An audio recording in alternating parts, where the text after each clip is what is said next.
Olá! Depois de 9 meses, São Paulo ganha um novo plano diretor estratégico.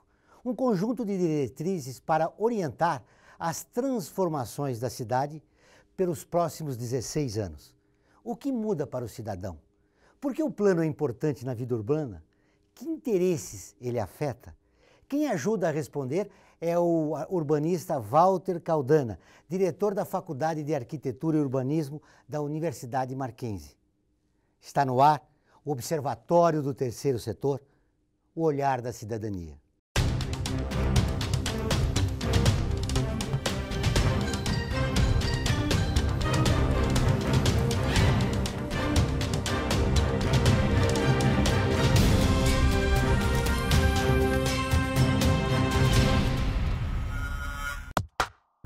São Paulo, com 12 milhões de habitantes, é uma cidade que não para de crescer. E suas demandas também não. Os congestionamentos só aumentam. O transporte público está sempre lotado. Falta emprego onde há moradia e moradia onde há emprego. Não há lazer para todos. A cidade não dá conta daquilo que precisamos. Precisamos reorganizá-la. É para isso que serve o novo Plano Diretor de São Paulo. O Plano Diretor é um instrumento de planejamento urbanístico que estabelece regras para sistematizar o desenvolvimento urbano, econômico e social da cidade. O novo plano irá criar mecanismos para aproximar moradias de emprego ao produzir habitação nas áreas mais centrais e levar novos empreendimentos em bairros periféricos, contribuindo com a urbanização dessas regiões e na redução das desigualdades socioterritoriais. O plano foi elaborado pela Prefeitura e encaminhado à Câmara Municipal em setembro de 2013. O novo plano surgiu após um longo processo de participação popular, quando foram ouvidos diversos setores da sociedade de todas as regiões de São Paulo. Durante os debates, a população apresentou diversas propostas, em especial sobre habitação e mobilidade. Mas, além dessas, outras questões também foram contempladas no substitutivo. São Paulo se tornará uma cidade mais verde. As áreas de proteção permanente serão ampliadas. A zona rural será reconhecida e novos parques serão criados. Teatros e cinemas de rua voltarão a fazer parte do lazer do paulistano, pois imóveis de valor cultural representativos passarão a ser preservados. O novo plano diretor irá criar novos modelos de ocupação do solo e implementar propostas de habitação, mobilidade e meio ambiente, que, embora garantidas por lei, não foram implementadas. Walter, qual a importância da participação popular na aprovação do plano diretor? Olha, a importância da participação popular na aprovação do plano é muito grande. Aliás, na verdade, ela é fundamental. Mas não só no processo de aprovação. A participação popular, a participação da sociedade, do cidadão, seja em conjunto, seja individualmente, ela é vital para o sucesso do plano diretor. Não há plano diretor que funcione se ele não for incorporado pelo cidadão como sendo um instrumento seu, como sendo um instrumento seu de construir a sua própria qualidade de vida. No caso desse plano diretor, isso foi realmente muito positivo. Das últimas versões todas que nós tivemos, foi o plano que teve a maior quantidade de participação, maior quantidade de workshops, oficinas de discussão, esse tipo de coisa. Isso tudo foi muito positivo. O plano já tem uma data, né, para ser revisto, ele vale por 16 anos. Isso, exatamente. O plano vale por 16 anos, isso quer dizer o quê? Isso quer dizer que ele é um documento que traz diretrizes para a cidade nos próximos 16 anos. Uma coisa que é muito importante a gente ter em mente, e tem muito a ver com a sua primeira questão, é a seguinte: o plano diretor não resolve nada. O que parece ser um pouco assustador. Então, por que se festeja tanto a aprovação de um plano diretor? Muito bem, ele sozinho não resolve nada. O plano, ele não é uma peça destinada a trazer soluções. Esse que foi aprovado agora até avança um pouco nesse sentido. Mas o importante do plano diretor é que ele traz um conjunto de diretrizes e critérios para a construção das soluções. Essa é a diferença. Na verdade, isso quer dizer o quê? Isso quer dizer que ele traz em si critérios para quando a prefeitura e mesmo nós, a sociedade, formos agir, nós saibamos o rumo, nós saibamos quais são os elementos que norteiam e que balizarão a nossa ação. Sejamos nós um movimento social por moradia, sejamos nós um empreendedor imobiliário. Ou seja, já que ele visa só as diretrizes, é importante a participação popular continuar para evitar a especulação imobiliária, por exemplo. Olha, por exemplo, isso é absolutamente imprescindível. Uma das minhas maiores preocupações hoje é que o esforço pela elaboração do plano diretor e sua aprovação por parte de agentes produtores da cidade organizados, como eu disse, que vão desde os movimentos sociais até o mercado imobiliário, foi muito grande. Na realidade, foram 9 meses de tramitação na Câmara, só que teve um ano antes, mais de 6 meses antes, quase um ano de preparação do projeto de lei no Executivo. Então, nós estamos falando de 1 ano e meio de trabalho, com a participação de muitos movimentos sociais, de muitos agentes produtores da cidade. E há uma preocupação grande da minha parte de que as pessoas entendam que, encerrada a votação e aprovado o plano, que tem um saldo bem positivo, se encerrou o processo. Ao contrário, o processo está apenas começando. O que gera efeito na vida do cidadão é exatamente toda a estrutura de planejamento da cidade que vem a partir do plano diretor, que são a lei de zoneamento, os planos setoriais, os planos regionais e os planos de bairro. Se não houver participação social na elaboração de todos esses passos, não adianta nada e algumas vitórias do plano podem se perder. Isso que eu ia te perguntar, por onde se começa? Já que é um plano de diretrizes e São Paulo já está chegando ao esgotamento. Sem dúvida. Nós temos problemas no transporte coletivo, nós temos problemas com a especulação imobiliária. Aonde você acha que deve ser o foco inicial desse projeto do plano diretor? Olha, o próprio plano define esse percurso. O próximo passo, e o plano define que isso deve ser feito em 180 dias, o próximo passo é a preparação da lei de zoneamento. A partir do plano, a primeira peça complementar que nos afeta diretamente e que materializa diretrizes do plano é a lei de zoneamento.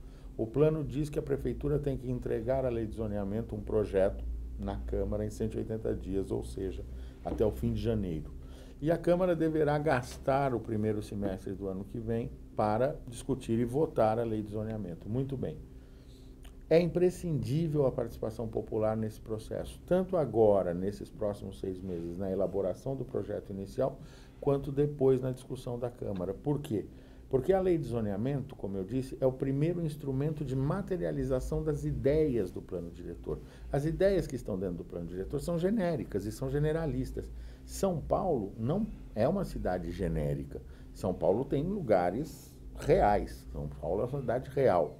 E cada lugar tem as suas características. Então, começamos agora a discutir a cidade real, não a cidade ideal. Ou seja, a polêmica, o confronto de ideias vai começar pela lei do zoneamento. Com toda certeza. Em seguida, você tem planos regionais e, desta vez, nós temos a obrigação, nós, sociedade civil, temos a obrigação de exigir que cheguemos até a fase dos planos de bairro. Por quê? Porque é nos planos de bairro que aquelas nossas reclamações, aquelas nossas aflições cotidianas que vão da largura da minha calçada, o buraco daquela esquina, o farol que não funciona, etc. e tal, se resolvem realmente. E muitas vezes gasta-se um tempo enorme discutindo o macro e se deixa o micro, o local, para segundo tempo ou terceiro tempo. Dessa vez não. Nós temos que realmente ir até o final do processo, porque São Paulo precisa disso vitalmente. No próximo bloco, vamos continuar a entrevista sobre o plano diretor com o urbanista Walter Caldana. Voltamos dentro de instantes.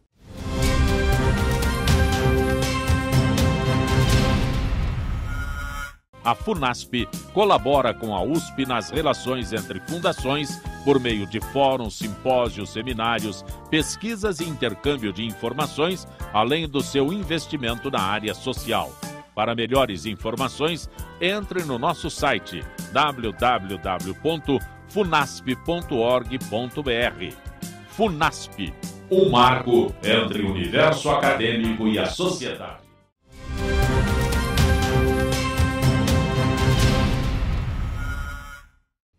Estamos de volta com o Observatório do Terceiro Setor, o olhar da cidadania. No programa de hoje, conversamos sobre o novo plano diretor de São Paulo com o urbanista Walter Caldana. Walter, segundo a sua opinião, o que deve trazer a lei de zoneamento? Olha, a lei de zoneamento ela é muito aguardada pelos agentes produtores da cidade, tanto pelos movimentos sociais quanto pelo mercado imobiliário. Por quê? Porque a lei de zoneamento ela define o que é que você pode fazer aonde.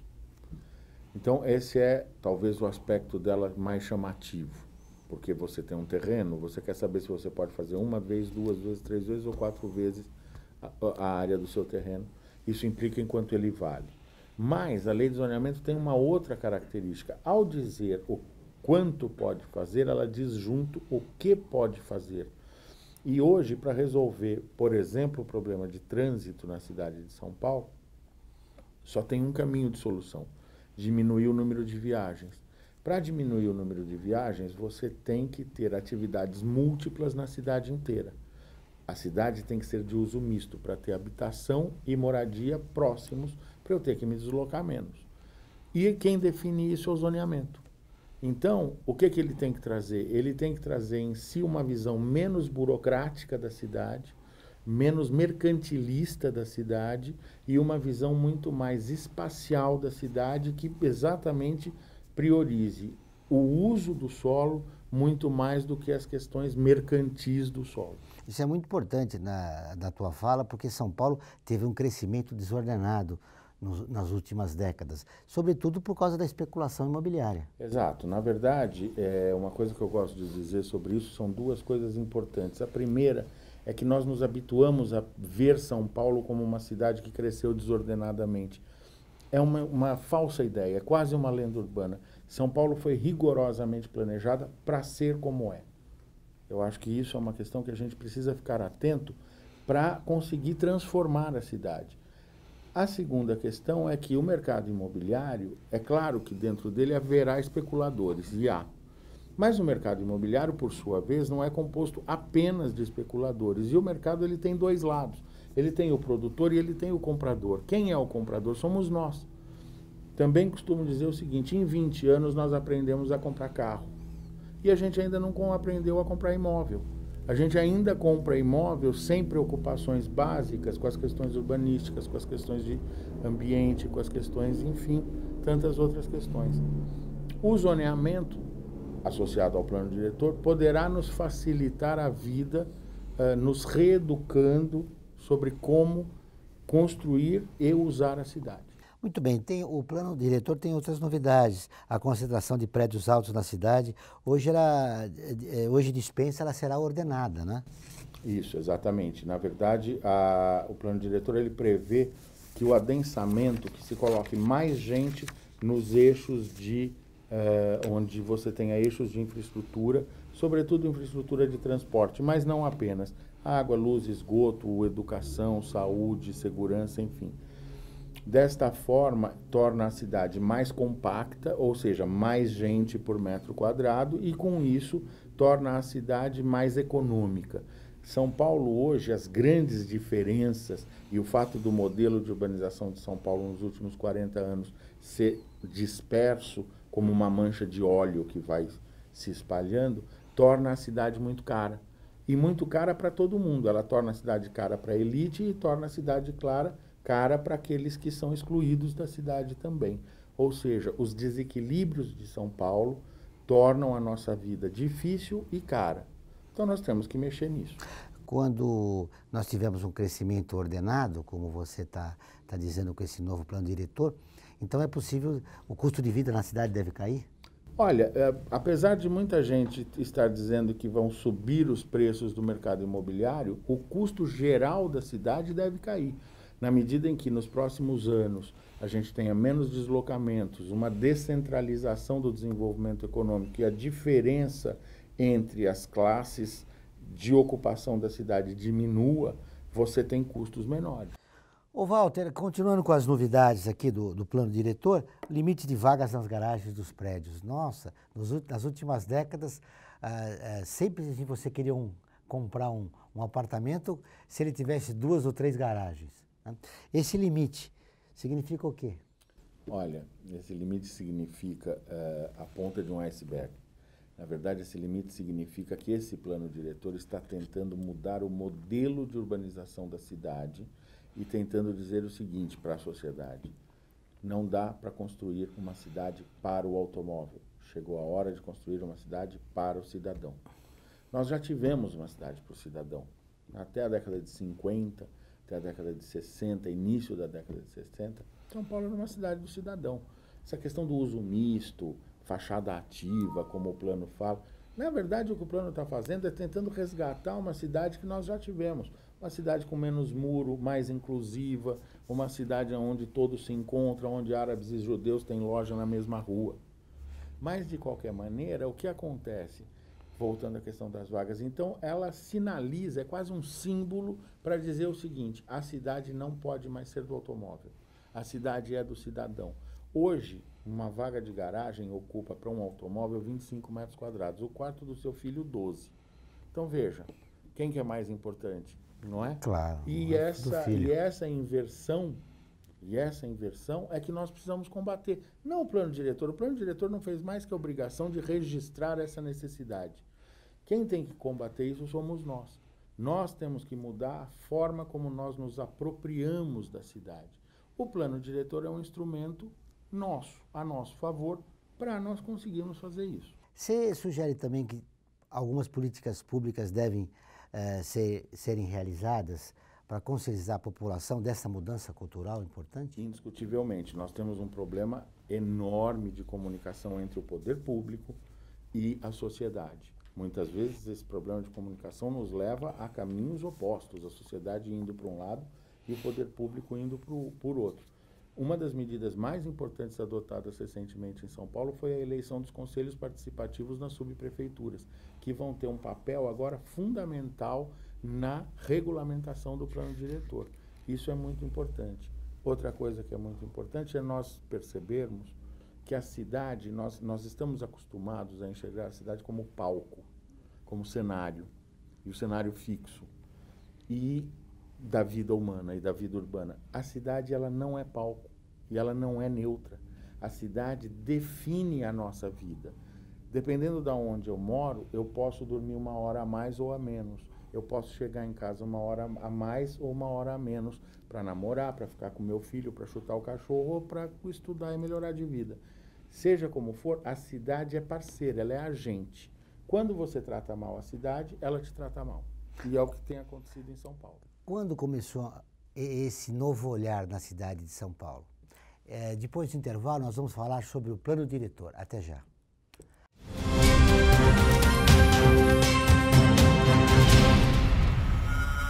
A FUNASP colabora com a USP nas relações entre fundações por meio de fóruns, simpósios, seminários, pesquisas e intercâmbio de informações, além do seu investimento na área social.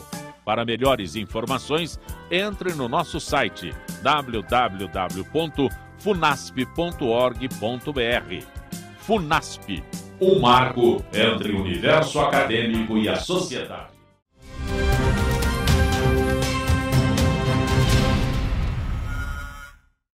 Chegamos ao último bloco do Observatório do Terceiro Setor, o olhar da cidadania. Hoje, o entrevistado é o diretor da Faculdade de Arquitetura e Urbanismo da Universidade Mackenzie, Walter Caldana. Walter, no bloco anterior, você levantou um aspecto que eu acho fundamental a gente abordar nessa entrevista, que é quando houve a ruptura do cidadão, do morador da cidade, de olhar a cidade, mas não ser participe dela. E você vê até nas periferias da cidade, as pessoas limparem a sua casa e colocar o lixo para o vizinho, não ter uma visão de que o espaço público é dela também. Ela é responsável por aquilo. Então, na verdade, o modelo de urbanização que São Paulo adotou, que nós adotamos, a partir da década de 70, que é isso que a gente chama de urbanização dispersa, ela também provocou, primeiro, a construção de uma cidade excludente. Isso é muito sério. Até porque não é da natureza de São Paulo, não é? São Paulo sempre foi, sobretudo na sua fase final de crescimento durante o século XX, uma cidade da inclusão, a cidade da oportunidade, a cidade do empreendimento, a cidade do trabalho. E nós acabamos, a partir da década de 70 e, sobretudo, a partir da década de 80, indo por um caminho de uma cidade dispersa e excludente, dependendo do automóvel e etc. E aí o que acontece? O que acontece é que com isso nós fomos perdendo a relação pessoal com a cidade. Ou seja, anda-se menos a pé, usa-se menos os equipamentos públicos ao nível do chão. Você não caminha até a padaria ou até o açougue e fala oi para o tio da banca de jornal. Ou seja, na medida em que você vai perdendo essa ligação com a cidade, com o chão da cidade, você vai perdendo a ligação quase que com você mesmo. E você passa a se sentir sem nenhum pertencimento àquilo. O que acontece? Dá para reverter isso? Dá. Por quê? Porque São Paulo, 35, 40 anos, 30 anos, é um intervalo de tempo muito pequeno na vida de uma cidade. Ele é grande na nossa vida, é quase a vida inteira. Mas na vida de uma cidade é muito pequeno. Nós levamos 30 anos para estragar, a gente consegue consertar em 15, não tem problema. Precisamos resgatar nossa humanidade. Tem que resgatar a humanidade, resgatar a cidadania. Há uns anos atrás eu organizei uma exposição aqui em São Paulo, uma Bienal de Arquitetura, onde o tema era Arquitetura para Todos, Construindo Cidadania. Nós temos que lembrar que nós temos que construir cidadania cotidianamente e que a cidade ela tem que ser trabalhada e construída para que ela também trabalhe a nosso favor e não contra nós. Muito bem, outras coisas que eu quero repercutir com você do plano diretor é a redução do déficit habitacional. Esse é um desafio mundial e a cidade, e São Paulo como uma das cidades mais importantes do mundo, tem uma responsabilidade enorme nesse assunto. Para reduzir o déficit habitacional, apenas uma observação, não dá mais para discutir esse assunto só falando de número. O que temos que fazer é discutir esse assunto falando da qualidade dos projetos, não só de moradia, mas da qualidade urbanística dos projetos. Mas nós não podemos esquecer, mais de 1.200 favelas tem na cidade. Pois é uma loucura, quer dizer, na verdade isso é um desafio hercúleo e nós precisamos, inclusive, reverter uma visão de que quando você subsidia a habitação de interesse social, você está dando casa para alguém. Às vezes você ouve esse tipo de coisa. Nós estamos dando casa para... Não, você não está dando casa para alguém. Você, é um direito, né? Além de ser um direito, ao melhorar a condição de vida de uma parcela significativa da população, você está melhorando a condição de vida da população inteira.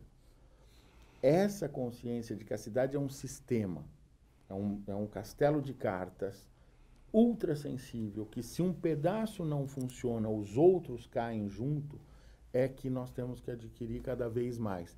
Por isso a sociedade civil organizada tem que se responsabilizar cada vez mais pelo dia a dia da cidade.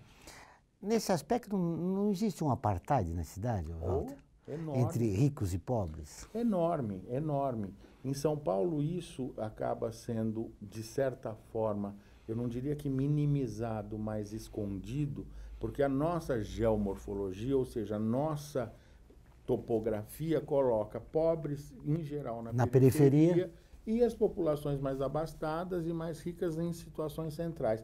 Diferentemente do Rio de Janeiro, onde há uma convivência direta e o conflito é permanente. Mas o conflito em São Paulo é muito grande, o modelo de São Paulo é de uma cidade excludente e nós temos que, sim, a partir de uma mudança desse modelo, romper essas barreiras. Então, esse é o grande desafio. Esse é o grande desafio. É resgatar os direitos humanos da população de baixa renda. Não, isso indiscutivelmente, porque se todos sofremos com o modelo excludente, os excluídos sofrem mais. Então, obviamente, que eles têm que ser prioridade nessa política. Mas nós temos que reverter essa ideia de que parcelas da população podem não usufruir da cidade, apenas servi-la. Não. A cidade tem que ser usufruída por todos para que ela seja melhor usufruída e mais, para que ela seja mais econômica e mais barata para todos, inclusive para as elites. Democratizar as instâncias de acesso. Exatamente. Walter, para finalizar, nós temos as leis na periferia e no centro. Sim, na verdade, a cidade ideal é aquela que não precisa de leis, né? Ela é a cidade onde você tem todo mundo morando junto. Essa é a cidade ideal. A cidade real ainda precisa. Um dos aspectos desse plano diretor que ele foi um pouco tímido é que ele avançou pouco na possibilidade do poder público interferir diretamente na compra de terra real. Hoje, o poder público trabalha com estoques de terra virtual.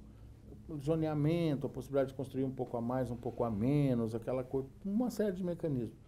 Na verdade, países desenvolvidos como a Alemanha, França, Estados Unidos, eles usam mecanismos muito mais rápidos. Compra-se a terra, faz-se o projeto urbanístico e revende. Nós temos que caminhar para isso. Para finalizar nossa entrevista, o novo plano diretor pode contribuir para diminuir as desigualdades da nossa cidade? Pode. Pode, os avanços são grandes, o saldo do plano diretor é positivo, porém, insisto, o plano diretor sozinho não resolve nada. Ele pode ser uma belíssima peça, como o plano de 2002, que foi ilustrar gavetas importantíssimas na cidade e não aconteceu nada. Ou seja, se a sociedade não cobrar a implantação do plano, fica tudo como está. Prazer em conhecê-lo. Muito obrigado pela entrevista. Por você. O Observatório do Terceiro Setor dessa semana termina aqui. Nós queremos continuar em contato com você. Acompanhe notícias, artigos, nosso programa de rádio e muito mais no portal www.observatoriotrêssetor.com.br. Envie comentários, críticas e sugestões. Participe do Observatório do Terceiro Setor na construção de uma sociedade mais justa, solidária e sustentável. Até o próximo programa.